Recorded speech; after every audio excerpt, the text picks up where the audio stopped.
राधे राधे। कैसे हैं आप लोग? ईश्वर कृपा से आप सब अच्छे होंगे। ईश्वर सब पे कृपा बनाए रखे, सबका कल्याण करे।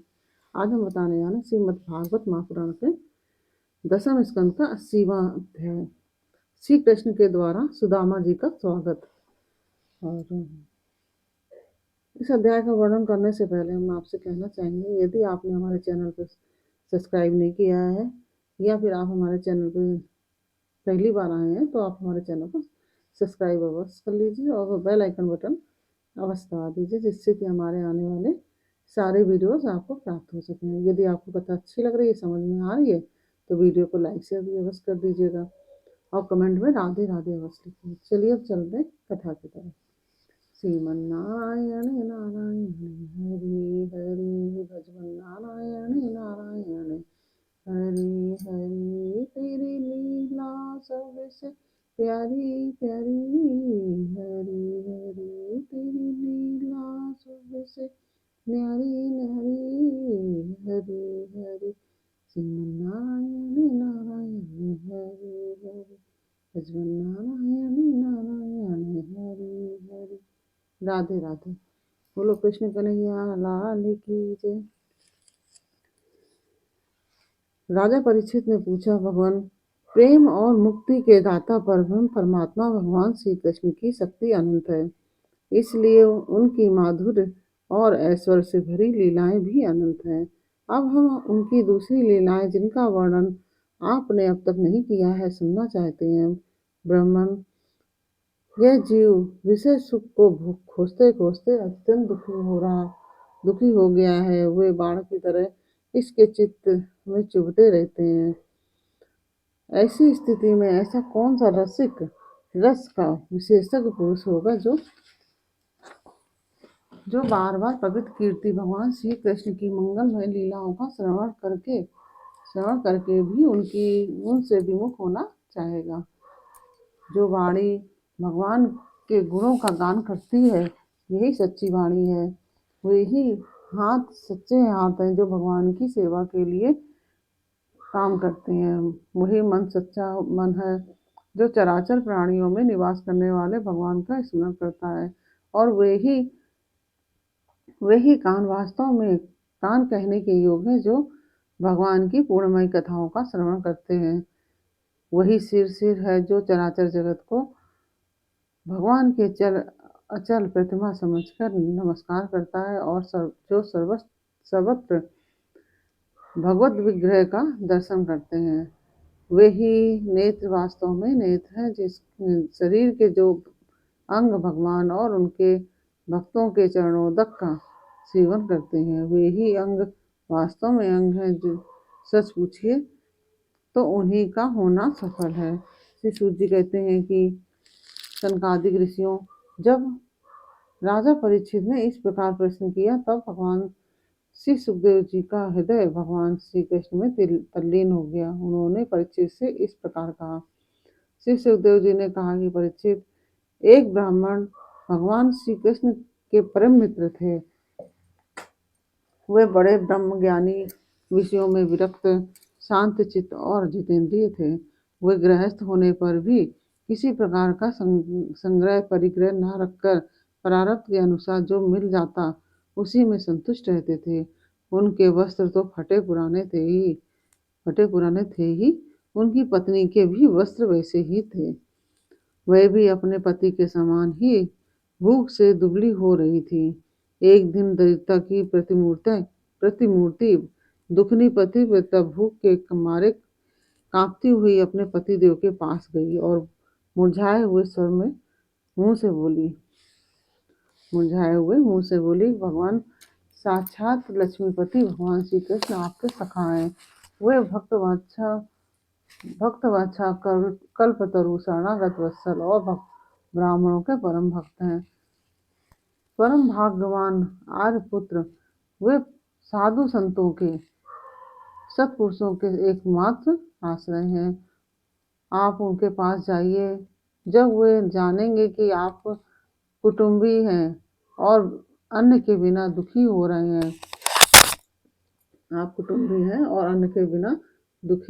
हैं, तो वे आपको बहुत सा धन देंगे। आजकल वे भोज वृषणी और अंधकवंशी यादवों के स्वामी के रूप में द्वारका में ही निवास कर रहे हैं और इतने उदार हैं कि जो उनके चरण कमलों का स्मरण करते हैं उन प्रेमी भक्तों को वे अपने अपने आप तक का दान कर डालते हैं। ऐसी स्थिति में जगत गुरु भगवान श्री श्री कृष्ण अपने भक्तों की यदि धन और विषय सुख जो अत्यंत वांछनीय नहीं है दे दे तो इसमें आश्चर्य की कौन सी बात है। इस प्रकार जब उन ब्राह्मण देवता की पत्नी ने अपने पति देव से कई बार नम्रता से प्रार्थना की तब उन्होंने सोचा कि धन की तो कोई बात नहीं है परंतु भगवान श्री कृष्ण का दर्शन हो जाएगा यह तो जीवन का बहुत बड़ा लाभ है। यही विचार करके उन्होंने जाने का निश्चय किया और पत्नी से अपनी पत्नी से बोले, कल्याणी, घर में जो कुछ भेंट देने योग्य वस्तु भी है क्या? घर में कुछ भेंट देने योग्य वस्तु भी है क्या? यदि हो तो दे दो। तब उस ब्राह्मणी ने अपने पड़ोस के ब्राह्मणों के घर में जाकर 4 मुट्ठी चिवड़े मांगकर एक कपड़े में बांध दिए और भगवान को भेंट देने के लिए अपने पतिदेव को दे दिए। इसके बाद वे ब्राह्मण देवता उन चिवड़ों को लेकर द्वारका के लिए चल पड़े। वे मार्ग में यह सोचते जाते कि मुझे भगवान श्री कृष्ण के दर्शन कैसे प्राप्त होंगे। परीक्षित, द्वारका में पहुंचने पर वे ब्राह्मण देवता दूसरे ब्राह्मणों के साथ सैनिकों की 3 छावनियां और 3 ड्योढ़ियां पार करके भगवत कर्म का पालन करने वाले अंधक और वृषवंशी यादवों के महलों में जहाँ पहुँचना अत्यंत कठिन है जा पहुँचे। उनके बीच भगवान श्री कृष्ण की 16,000 रानियों के महल थे। उनमें से एक में उन ब्राह्मण देवता ने प्रवेश किया। जब महल खूब सजा सजाया अत्यंत शोभा युक्त था, जो कि वह महल बहुत ही सजा सजाया और अत्यंत शोभा युक्त था। उसमें प्रवेश करते समय उन्हें ऐसा मालूम हुआ कि मानो वे ब्रह्मानंद के समुद्र में डूब उतरा रहे हों। उस समय भगवान श्री कृष्ण अपनी प्राण प्रिय रुक्मणी जी के पलंग पर विराजे हुए थे। ब्राह्मण देवता को दूर से ही देखकर वे सहसा उठ खड़े हुए और उनके पास आकर वे बड़े आनंद से उन्हें अपने भुजा पाश में बांध दिया। परीक्षित, परमानंद स्वरूप भगवान अपने प्यारे सखा ब्राह्मण देवता के अंग स्पर्श से अत्यंत आनंदित हुए। उनके कमल के समान कोमल नेत्रों से प्रेम के आंसू बहने लगे। परीक्षित, कुछ समय बाद भगवान श्री कृष्ण ने उन्हें ले जाकर अपने पलंग पर बिठा दिया और स्वयं पूजन की सामग्री लाकर उनकी पूजा की। प्रिय परीक्षित, भगवान श्री कृष्ण सभी को पवित्र करने वाले हैं। फिर भी उन्होंने अपने हाथों ब्राह्मण देवता के पांव पखारकर उनका चरणोदक अपने सिर पर धारण किया और उनके शरीर में चंदन, अग्रजा, केसर आदि दिव्य गंधों का लेपन किया। फिर उन्होंने बड़े आनंद के साथ सुगंधित धूप और दीपावली से अपने मित्र की आरती उतारी। इस प्रकार पूजा करके पान एवं गाय देकर मधुर वचनों से भले पधारे ऐसा कहकर उनका स्वागत किया। ब्राह्मण देवता फटे पुराने वस्त्र पहने हुए थे। शरीर अत्यंत मलिन और दुर्बल था। देह की सारी नसें दिखाई पड़ती थी। स्वयं भगवती रुक्मणी जी चमर डुलाकर उनकी सेवा करने लगी। अंतापुर की स्त्रियां यह देखकर अत्यंत विस्मित हो गई कि पवित्र कीर्ति भगवान श्री कृष्ण अतिशय प्रेम से इस मैले कुचैले अवधूत ब्राह्मण की पूजा कर रहे हैं। वे आपस में कहने लगी कि इस नंग धड़ंग, निर्धन, निंदनीय और निकृष्ट भिखमंगे ने ऐसा कौन सा पुण्य किया है जिससे त्रिलोकी में सबसे बड़े श्रीनिवास भगवान श्री कृष्ण स्वयं उनका आदर सत्कार कर रहे हैं। देखो तो सही, इन्होंने अपने पलंग पर सेवा करती हुई स्वयं लक्ष्मी रूपणी रुक्मणी जी को छोड़कर इस ब्राह्मण को अपने बड़े भाई बलराम के समान हृदय से लगाया है। प्रिय परीक्षित, भगवान श्री कृष्ण और वे ब्राह्मण दोनों एक दूसरे का हाथ पकड़कर अपने पूर्व जीवन की उन आनंददायक घटनाओं का स्मरण और वर्णन करने लगे, जो गुरुकुल में रहते समय घटित हुई थी। भगवान श्री कृष्ण ने कहा कि धर्म के मर्मज्ञ ब्राह्मण देव को दक्षिणा देकर जब आप गुरुकुल से लौट आए, तब आपने अपने अनुरूप स्त्री से विवाह किया या नहीं? मैं जानता हूँ कि आपका चित्त गृहस्थी में रहने पर भी प्रायः विषय भोगों में आसक्त नहीं है। विप्र, यह भी मुझे मालूम है कि धन आदि में भी आपकी कोई प्रीति नहीं है। जगत में बिरले ही लोग ऐसे होते हैं जो भगवान की माया से निर्मित विषय संबंधी वासनाओं का त्याग कर देते हैं और चित्त में विषयों की तनिक भी वासना नहीं रह जाती। वासना न रहने पर भी मेरे समान केवल लोक शिक्षा के लिए कर्म करते रहते हैं। ब्राह्मण शिरोमणि, क्या आपको उस समय याद है जब हम दोनों एक साथ गुरुकुल में निवास करते थे?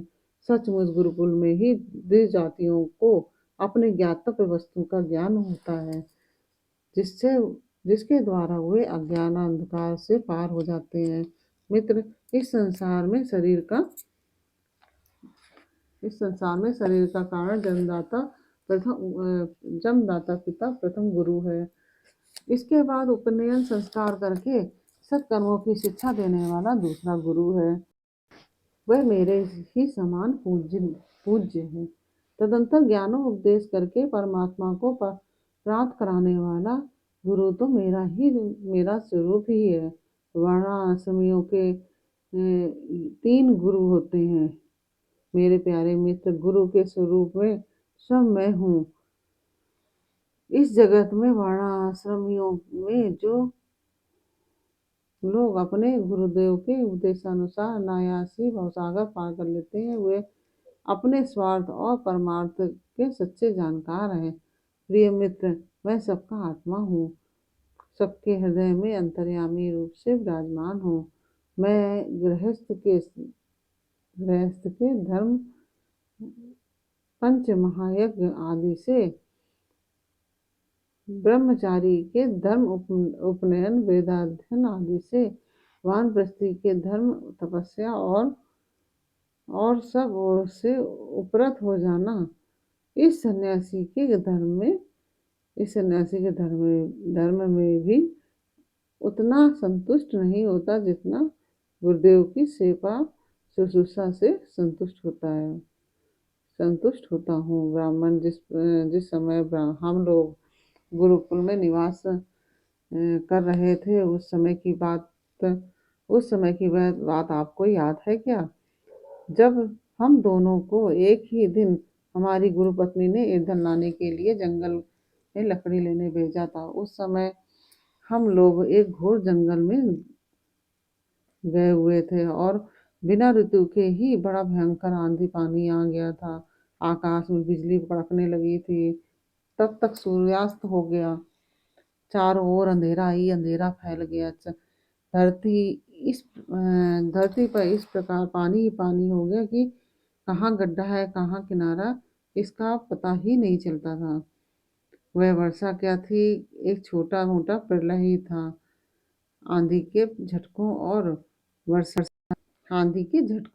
वर्षा की बौछारों से हम लोगों को बड़ी पीड़ा हुई। दिशा का ज्ञान न रहा। हम लोग अत्यंत आतुर हो गए और एक दूसरे का हाथ पकड़कर जंगल में इधर उधर भटकते रहे। जब हमारे गुरुदेव संदीपनी मुनि को इस बात का पता चला तो वे सूर्योदय होने पर अपने शिष्य हम लोगों को ढूंढते हुए जंगल में पहुंचे और उन्होंने देखा कि हम अत्यंत आतुर हो रहे हैं और वे कहने लगे कि आश्चर्य है पुत्रों, तुम लोगों ने हमारे लिए अत्यंत कष्ट उठाया है। सभी प्राणियों को अपना शरीर सबसे अधिक प्रिय होता है, परंतु तुम दोनों उसकी भी परवाह न करके हमारी सेवा में संलग्न रहे। गुरु के ऋण से मुक्त होने के लिए सत शिष्यों का इतना ही कर्तव्य है कि वे विशुद्ध भाव से अपना सब कुछ और शरीर भी गुरुदेव की सेवा में समर्पित कर दें। द्विज शिरोमणियों, मैं तुम लोगों से अत्यंत प्रसन्न हूँ।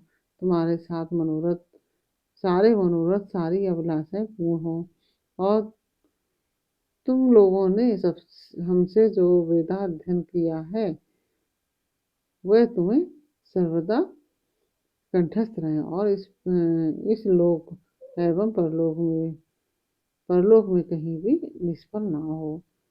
प्रिय मित्र, जिस समय हम लोग गुरुकुल में निवास कर रहे थे, हमारे जीवन में ऐसी ऐसी अनेकों घटनाएं घटित हुई थी, इसमें संदेह नहीं है कि गुरु जी की कृपा से ही मनुष्य शांति का अधिकारी होता और पूर्णता को प्राप्त करता है। ब्राह्मण देवता ने कहा कि देवताओं के आराध्य देव जगत गुरु श्री कृष्ण, भला अब हमें क्या करना बाकी है, क्योंकि आपके साथ जो सत्य संकल्प परमात्मा है, हमें गुरुकुल में रहने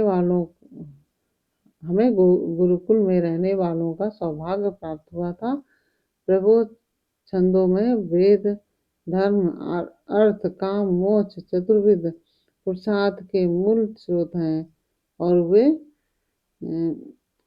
आपके शरीर वही आप वेदाध्ययन के लिए गुरुकुल में निवास करें। वह मनुष्य लीला का अभिनय नहीं तो और क्या है? वह मनुष्य लीला का अभिनय नहीं तो क्या है? इस प्रकार से सुदामा जी ने कृष्ण भगवान और सुदामा जी की वार्ता हो रही है। और यह वार्ता आपको कैसी लगी हमें कमेंट बॉक्स में अवश्य बताइए। अच्छी लगी है तो वीडियो को लाइक शेयर अवश्य कीजिए और कमेंट में राधे राधे अवश्य लिखिए। चलिए अब फिर मिलते हैं आपसे अगले वीडियो में अगले अध्याय के साथ। तब तक के लिए राधे राधे।